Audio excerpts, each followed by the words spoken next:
Assalamualaikum warahmatullahi wabarakatuh. Kita ketemu di video yang kedua tentang atribusi sosial. Di bagian yang kedua ini kita akan mempelajari tentang sifat atribusi sosial. Sifatnya ada berapa? Ada 3 macam. Ya, ada sifatnya. Yang pertama adalah bersifat abstrak. Jadi kenapa dibilang abstrak? Sebetulnya proses melakukan atribusi sosial itu adalah proses yang mengabstraksi secara mental. Jadi yang melakukan atribusi sosial itu adalah orang melakukannya secara mental, menggunakan berpikir. Masih ingat proses sensasi, persepsi, kemudian ada atensi, hasilnya disimpan di memori, kemudian yang disimpan di dalam memori tadi akhirnya akan digunakan untuk berpikir. Nah, inilah proses. Jadi ketika orang mengatribusi sosial, itu stimulusnya adalah si objek atribusi sosial.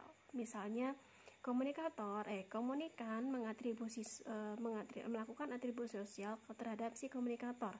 Berarti si komunikator inilah yang menjadi objek atribusi sosial, karena si komunikan ingin menilai,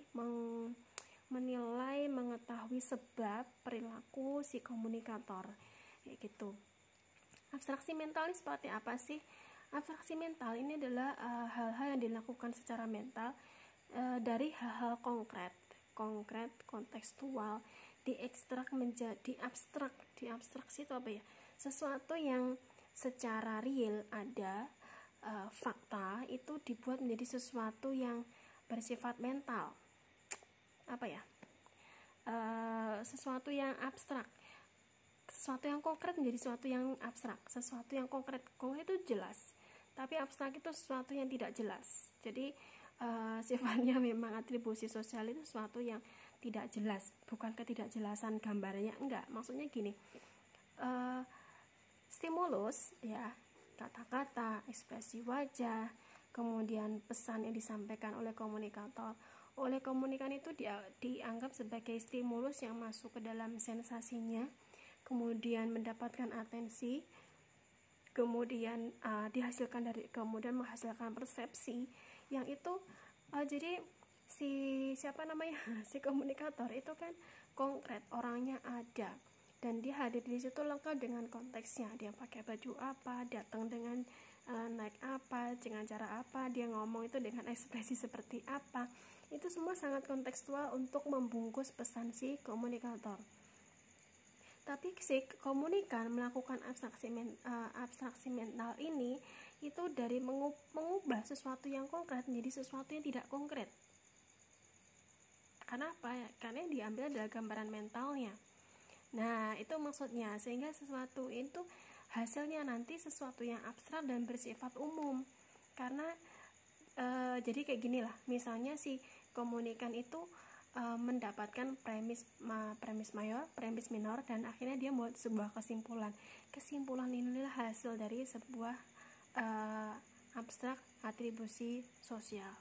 Jadi atribusi sosial itu dibentuknya itu akhirnya dari hal yang jelas itu menjadi sesuatu yang lebih abstrak. Karena tadi ingat kan, akan ada proses yang namanya mereduksi, menghilangkan hal yang dianggap tidak penting, kemudian yang diambil adalah hal yang dianggap penting saja, intinya saja, sehingga gambaran kontekstual jadi gambaran si komunikator yang lengkap dengan konteksnya, sehingga ketika si komunikan melakukan atribusi sosial, semua konteksnya dihilangkan, kemudian yang diambil adalah intinya. Jadi intinya komunikator ngomongnya apa sih, misalnya. Jadi karakteristik stabil si komunikator apa sih, itu yang dicari. Jadi akhirnya yang didapat adalah hal yang bersifat umum. Komunikator ini orangnya profesional, orangnya ramah, orangnya supel. Jadi supel itu kan gambaran yang sangat general ya, orangnya yang sangat general. Jadi sesuatu yang spesifik dibawa menjadi sesuatu yang sangat general. Itu yang namanya sifat atribusi sosial, itu yang dimaksud dengan sifatnya abstrak. Itu sifat yang pertama. Sifat yang kedua adalah bersifat ambigu. Ambigu. Kenapa ambigu? Karena dalam hal ini hasilnya adalah sifat yang tidak pasti. Kenapa? Tentu saja begini. Ketika fakta yang konkret lengkap dengan konteksnya itu direduksi, jadi proses atribusi sosial itu mereduksi, menghilangkan konteksnya, menghilangkan detail-detail yang penting untuk menjadi sesuatu yang umum dan general. Itu menjadi pastinya ada informasi-informasi yang dihilangkan, sehingga intinya ini apa sih. Karena intinya apa, akhirnya ini sifatnya menjadi tidak pasti. Kan tadi abstrak, kan abstrak itu bentuknya tidak jelas, atau itu hanyalah gambaran mental saja. Kemudian sifatnya ini tidak pasti, sehingga informasi yang penting itu dihilangkan, pasti akan di-delete, sehingga sifatnya menjadi ambigu. Apalagi tadi kan masih ingat ada si A, si B, si C. Si A adalah komunikatornya, komunikannya adalah si B dan si C. Jadi nanti si B dan C ketika dia membuat atribusi sosial terhadap si A sebagai komunikator, hasilnya si A dan si B pasti bisa jadi berbeda. Mungkin sama, mungkin beda, tergantung masing-masing. Karena apa? Ya tidak pasti, itu ambigu, itu tidak bisa disamaratakan. Jadi misalnya si komunikator itu berbicara di depan sekelas seruangan orang kepada 20 orang misalnya, dalam sebuah ruangan. 20 orang ini mungkin akan mempunyai atribut sosial yang sama, mungkin juga berbeda. Mungkin ada 10 varian misalnya, 10 varian atribut sosial misalnya, karena ada yang sama dan ada yang berbeda misalnya, sehingga ini atribut sosial itu menjadi sesuatu yang tidak pasti, ambigu. Masing-masing orang akan mempunyai atribusi sosial sendiri-sendiri. Kemudian yang ketiga, normatif. Hasilnya itu digunakan untuk penilaian yang sifatnya normatif, penilaian, mengevaluasi seseorang misalnya, dan akan digunakan untuk next time ketika mereka berkomunikasi lagi. Jadi ini bukan sekali bikin selesai nanti dipakai lagi. Jadi kalau kita ketemu dengan seseorang misalnya untuk pertama kalinya, akan ada dorongan untuk melakukan yang namanya atribusi sosial. Kenapa?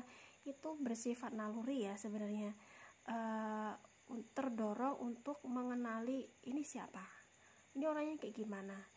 Nah, mengapa begitu? Bisa jadi kita mencoba untuk mengenali objek ini, mengenali si komunikatornya, melakukan kemudian komunikannya melakukan atribusi sosial. Kenapa? Penilaian yang dilakukan hari ini sangat penting untuk penilaian next time ketika mereka berkomunikasi lagi. Penilaian yang digunakan hari ini untuk menilai atau membentuk profil si komunikator. Kemudian hasil profilingnya nanti akan digunakan untuk membuat atau berkomunikasi dengan komunikator. Orang komunikator ini orangnya menyenangkan. Kalau gitu kita mungkin tidak perlu merasa insecure ketika berbicara dengan si komunikator ini. Oh, ternyata komunikator ini orangnya agak-agak suka mencela misalnya, makanya mungkin komunikan ketika akan berkomunikasi dengan komunikator ini akan berusaha menyesuaikan, akan berusaha mengedit misalnya apa yang mau dikatakan, apa yang mau disampaikan, caranya mengatakan, karena mungkin aku nggak mau nanti ketika aku salah ngomong aku akan dibully misalnya, gara-gara si komunikatornya atau lawan bicaranya bertipe suka membuli misalnya, seperti itu. Jadi hasil atribusi sosial itu akan digunakan untuk next time berinteraksi lagi, membuat profiling dan seterusnya ya. Kenapa? Digunakan untuk memahami si komunikator, memahami objek atribusi sosialnya. Kemudian bisa juga untuk yang dimaksud kayak tadi ya, menghindari kayak gitu, itu memprediksi sikap atau tindakan atau respon dari si komunikator atau objek atribusinya gitu ya. Kemudian bisa jadi untuk mengontrol lingkungan. Jadi orang melakukan atribusi sosial itu untuk misalnya memanipulasi lingkungan supaya dia merasa secure misalnya, atau melakukan manipulasi yang lain sebagai langkah untuk melakukan kontrol terhadap lingkungan. Kontrolnya apa? Itu banyak ya. Misalnya melakukan konformitas misalnya, atau menggerakkan orang lain untuk berperilaku tertentu misalnya. Itu juga termasuk mengontrol lingkungan. Saya kira itu dulu untuk materi tentang sifat atribusi sosial ini. Semoga mudah dipahami ya. Pastikan menyaksikan bagian berikutnya. Assalamualaikum.